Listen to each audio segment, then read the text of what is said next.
Very good morning all of you. आज हम बात करेंगे G20। ये क्यों चर्चा में बना हुआ है?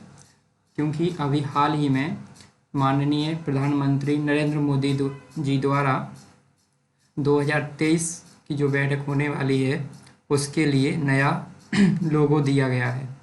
इसके बारे में हम जानेंगे। तो इससे पहले हम 2022 में होने वाली जो बैठक है उसके बारे में देख लेते हैं। तो G20 की कौन सी समिट होने वाली है? G20 की बाली समिट। कहाँ पर है बाली? इंडोनेशिया में। तो बाली एक द्वीप है जहाँ पर G20 की क्या होने वाली है? बैठक होने वाली है। ठीक है। तो होस्ट कंट्री कौन सा है जहाँ पर होगी? इंडोनेशिया। दिनांक कब है, कब से कब तक चलेगी? ये मतलब 15 से 16 नवंबर 2022 तक ये होने वाली है। अच्छा, इसका लोगो क्या है? Recovery together recover stronger.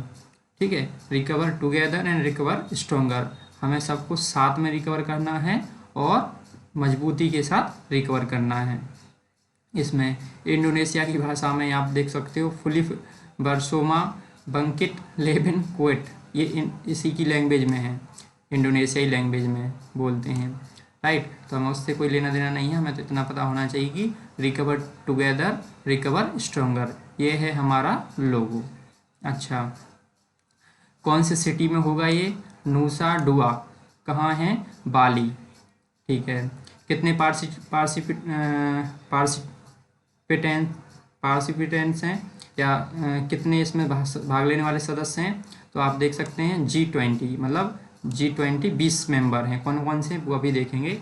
अच्छा, अभी 2021 में हुई थी कहाँ पर? रोम में। ठीक है। 2020 में कौन सी? 2021 वाली G20 की जो समिट हुई थी वो रोम में हुई थी। ठीक है। और अभी होने वाली कौन सी है इसके बाद 2023 में कहाँ हुई? न्यू दिल्ली में, जिसको हम और डिटेल से जानेंगे। तो ये तो हो गई कुछ बातें जो हमें ध्यान रखना है कि G20 का 2022 का समिट कहाँ होना है? इंडोनेशिया में। ठीक है। और इसके मोटो क्या है? मोटो याद रख सकते हैं, रिकवर टुगेदर रिकवर स्ट्रोंगर। कहाँ पर हुई है? बाली, इंडोनेशिया में। ठीक है। तो ये तो हो गई हमारी न्यूज़। अच्छा, अब हम बात करते हैं कि भारत क्यों चर्चा में बना हुआ है। कि देखो अभी हाल ही में भारत ने क्या दिया है? न्यू लोगो दिया है। क्या दिया है? न्यू लोगो दिया है इंडिया ने। क्या है वो न्यू लोगो? तो देखिए, ये दिया है भारत ने G20 और ये ग्लोब रख दिया है 20 के 0 की जगह। और यहाँ पर क्या बना दिया है? कमल बना दिया गया है। क्या बना दिया गया है? कमल बनाया गया है। तो देखो ये है हमारा G20 में भारत के द्वारा 2023 के लिए जो लोगो दिया गया है। ठीक है, इसको ध्यान से देखें। इसमें क्या है कि एक ग्लोब बनाया गया है।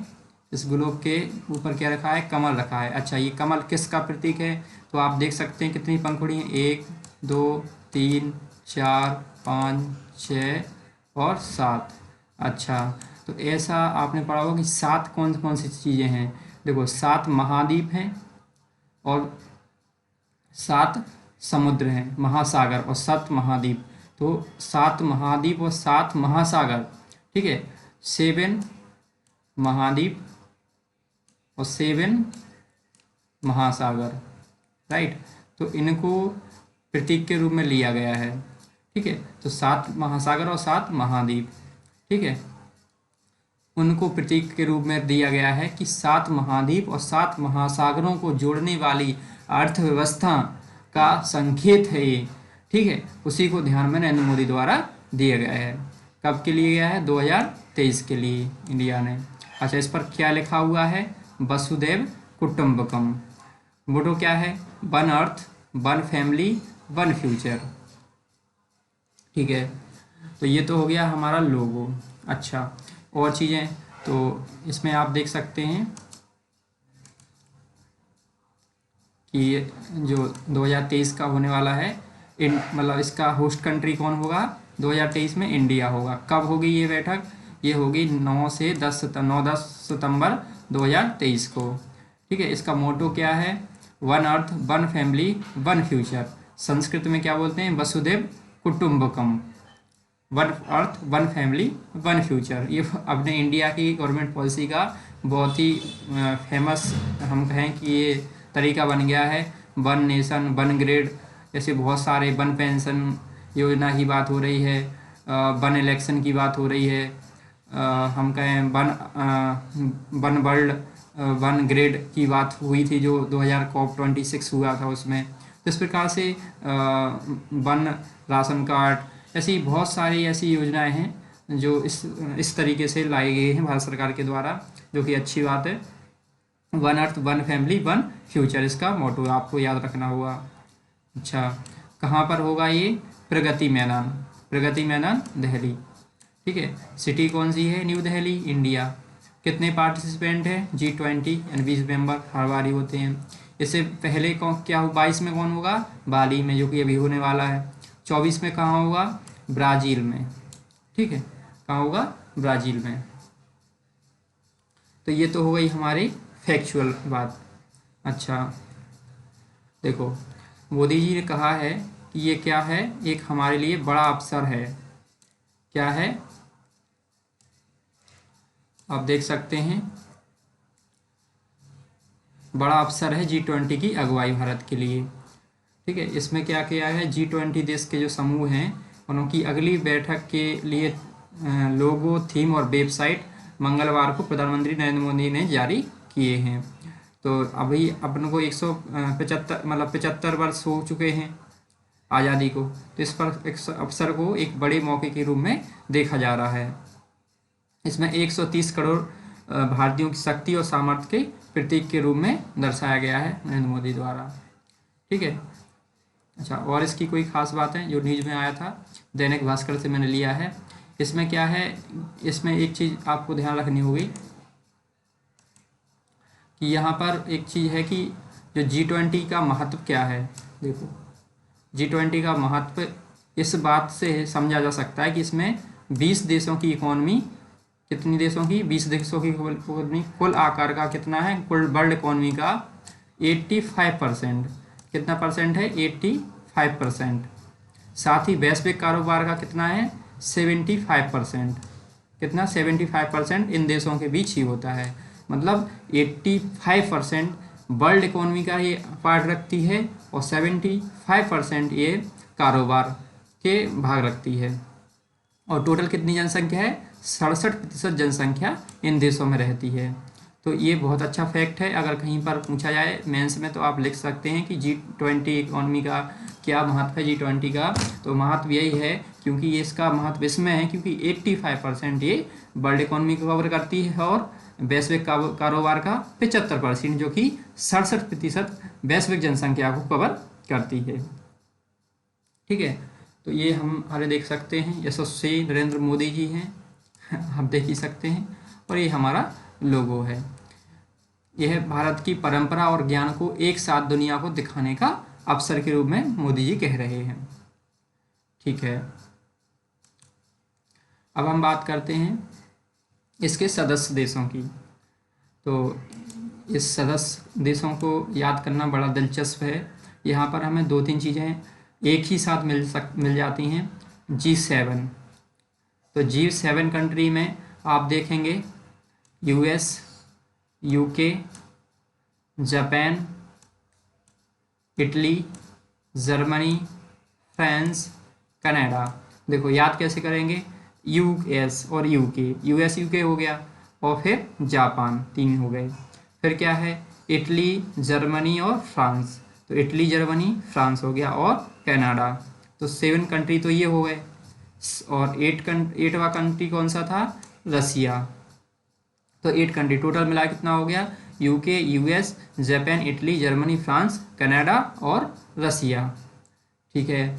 फिर और कंट्री मिलाए गए, वो कौन कौन से कंट्री हैं, इसको कैसे याद करेंगे, इसको करेंगे इंग्लिश के अल्फ़ाबेटिकल। ए से आने वाले कितने 2 हैं, कौन कौन से, अर्जेंटीना और ऑस्ट्रेलिया। बी से एक है ब्राज़ील, सी से भी एक है चाइना, ई से भी एक है यूरोपियन यूनियन, इंडिया और इंडोनेशिया, ये 2 हैं, राइट। और M से मैक्सिको, S से सऊदी अरब और साउथ अफ्रीका और साउथ कोरिया। ये कितने हैं? 3 हैं। S से कितने हैं? 3 हैं। ठीक है, तो S से 3 हो जाएंगे और T से हो जाएगा तुर्की। तो A फॉर अर्जेंटीना और Australia, B for Brazil, C for China, E for European country, European union. तो यूरोपियन यूनियन एक कंट्री ना होके बहुत सारा यूरोपीय यूनियन है, उसकी कंट्री हैं। India, Indonesia, Mexico, Saudi Arabia, south Africa, south Korea और टर्की। तो इस प्रकार से ये हमारे कंट्री हैं, राइट। तो आप देख सकते हैं कि G20 देश कैसे सबसे पहले G7 बना था, G7 के बाद G8 बना, फिर G8 के बाद G20। तो आई होप कि ये सारे मेंबर आपको याद हो गए होंगे। अब हम आगे बढ़ते हैं, कुछ और चीज़ें देख लेते हैं। तो ये तो हमारे कुछ फैक्चुअल नॉलेज हो गई है, कौन सी वाली? जो करंट सिनेरियो बना हुआ है। इसी के साथ मैंने क्या है, इसको बना के रखा है कि सारी कंट्रियों का, जिसमें हमें कुछ चीज़ें इम्पोर्टेंट हैं वो देखनी होंगी। जैसे कि कुछ क्षेत्र हैं, यहाँ से पढ़ते हैं हम। 1 minute.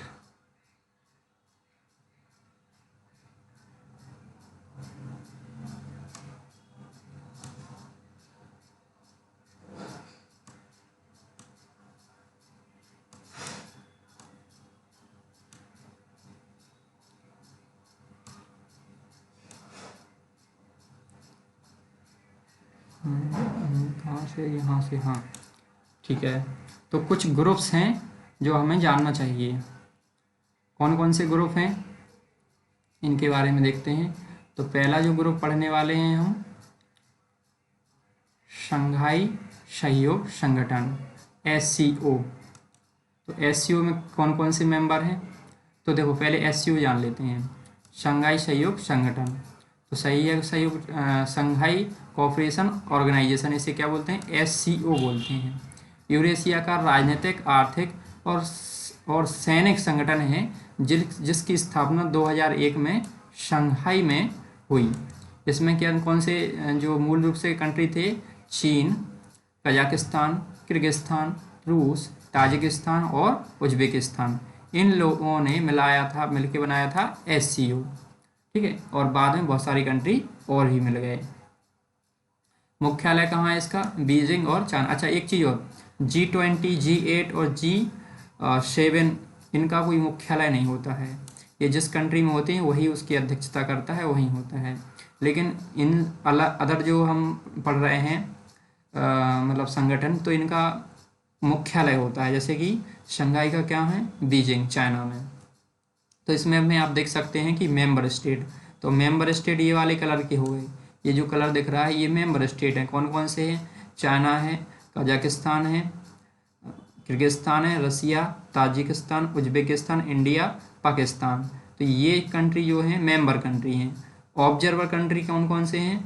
Afghanistan, Belarus, Iran, Mongolia. Dialogue partner कौन कौन से हैं? Armenia, Azerbaijan, Cambodia, Nepal, Sri Lanka, Turkey. Guest country के रूप में आसियान जो संगठन है वो अपने आप में एक है, सिस, UN और तुर्कमेनिस्तान। ये जो हैं ये गेस्ट अटेंडेंस होते हैं, राइट। तो इस प्रकार से ये SCO का मुख्यालय कहाँ है? बीजिंग। कब बना? 2001 में। ठीक है, तो ये अपन को देखना होगा, और इंडिया इसमें SCO में शामिल है। तो इतनी चीज़ें याद रखोगे तो कोई क्वेश्चन गलत नहीं होगा कि इसका इंडिया एक शामिल, इसके जो मेंबर स्टेट हैं उसमें इंडिया शामिल है। 2001 में स्थापना हुई, मुख्यालय बीजिंग में है, और इस प्रकार से ये फॉर्मेशन बनाया गया है। और एशिया में ही मेंबर हैं इसके, आप और ध्यान देंगे तो इसमें एशिया के ही मेंबर हैं। क्या? एशिया के ही मेंबर हैं। आगे बढ़ते हैं। अब हम आते हैं एशियन कंट्री, आसियान। तो ये तो हो गया। अब हम पढ़ते हैं आसियान। तो आसियान में कौन कौन से सदस्य हैं? आसियान का लोगो देख सकते हो आप, इस तरीके से बनाया गया है। आसियान, आसियान की फुल फॉर्म क्या है? Association of south east Asian nation. Association of south east Asian nation. क्यों एसोसिएशन मानी? एसोसिएशन है किसका? साउथ। साउथ है ये, आप वर्ल्ड मैप में देखोगे तो ये साउथ है, ये पार्ट को क्या कहलाता है? साउथ। और ईस्ट, और कौन सा पार्ट है? ये एशियन का पार्ट है, साउथ ईस्ट एशियन नेशन। तो इसको मिला के बनाया गया है south Asian Nations, south east Asian nation. Hindi में क्या पढ़ेंगे? दक्षिणी पूर्वी एशियाई राष्ट्रों का संगठन। इसमें कितने सदस्य हैं? 10 सदस्य देशों का क्या है? ये समूह है जो आपस में आर्थिक विकास और समृद्धि को बढ़ावा देने और क्षेत्र में शांति और स्थिरता कायम करने के लिए कार्यरत हैं। इसका मुख्यालय कहाँ है? यहाँ इसका मुख्यालय कहाँ है? इंडोनेशिया में है, जो कि राजधानी, इंडोनेशिया की राजधानी क्या है? जकार्ता। तो इंडोनेशिया की राजधानी जकार्ता में इसका क्या है? मुख्यालय है। किसका? एशियन का। आसियान पढ़ते हैं इसे, क्या पढ़ते हैं? आसियन, एशियन नहीं, सॉरी, आसियान। तो आसियान का मुख्यालय कहाँ है? जकार्ता में है। इसका इंडिया सदस्य देश नहीं है। अच्छा, स्थापना कब हुई थी? 8 अगस्त 1947। अच्छा, 8 अगस्त वाला महीना भी होता है और 8 है, तो 8 अगस्त 1967 में हुई थी। ठीक है, बैंकॉक थाईलैंड में। मुख्यालय जकार्ता इंडोनेशिया है। और आपने एक कंट्री देख लेते हैं, ये म्यांमार है। क्या है? म्यांमार। और ये थाईलैंड है, थाईलैंड, लाओस, वियतनाम। और ये जो फैला हुआ है इंडोनेशिया। यहाँ पर सिंगापुर है, यहाँ छोटा सा आपको दिख रहा होगा, ये सिंगापुर है। ये मलेशिया है, ब्रुनेई है, ब्रुनेई छोटा सा कंट्री है। और यहाँ पर फिलीपींस है। तो इस तरीके से आप देख सकते हैं ये 10 साउथ ईस्ट एशियन नेशन का संगठन है आसियान। राइट, कहाँ है? इसका मुख्यालय कहाँ है? जकार्ता में है। कब हुई थी? 8 अगस्त 1967 में हुई थी। भारत इसका सदस्य देश नहीं है। इंडिया नॉट कंट्री, इंडिया क्या है? इसका सदस्य देश नहीं है। ठीक है। बिमस्टेक, बिमस्टेक देख लेते हैं। तो बिमस्टेक में क्या है? तो बिमस्टेक को हम देख लेते हैं। बिमस्टेक की फुल फॉर्म क्या है? Bay of Bengal. इसका बी फॉर क्या होता है? Bay of Bengal.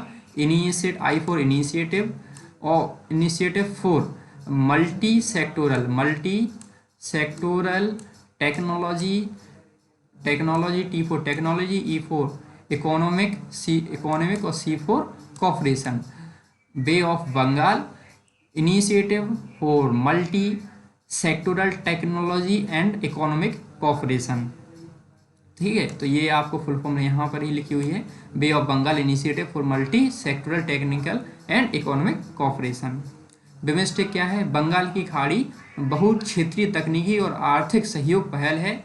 बंगाल की खाड़ी से तटवर्ती और समीपी देशों का एक अंतर्राष्ट्रीय आर्थिक सहयोग संगठन है। इसको नवंबर 2016 में बांग्लादेश, भारत, बर्मा, श्रीलंका, थाईलैंड, भूटान और नेपाल सदस्य थे, इन्होंने बनाया था। पाकिस्तान इसके सदस्य देश हैं। अच्छा, 2016 में कौन? बांग्लादेश, भारत, बर्मा, श्रीलंका, थाईलैंड, भूटान और नेपाल सदस्य बनाए गए थे। क्या बनाए गए थे? 2016 में।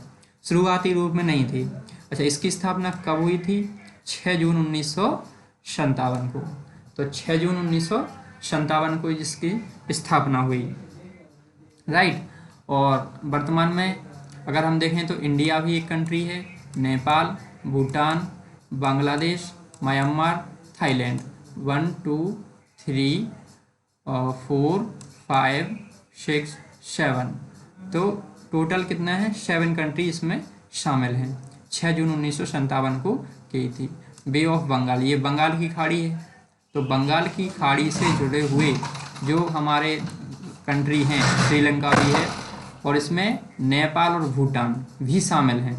बे ऑफ बंगाल से लगे हुए जितने भी देशों की सीमा लगी ये है, और इसमें नेपाल और भूटान को भी मिला दिया जाए तो ये क्या बन जाता है, bay of Bengal initiative for multi sectoral technical and economic cooperation. अगर भूल जाओ तो आप कह सकते हो बंगाल की खाड़ी से जो जुड़े हुए देश हैं वो और नेपाल और भूटान को मिला दिया जाए तो क्या बन जाएगा, मिस्टेक बन जाएगा, राइट। तो आज हम इतना ही करते हैं, कल हम इसके सेकंड पार्ट में और जो हमारे ऑर्गेनाइजेशन हैं उनको कवर करेंगे। Thank you very much.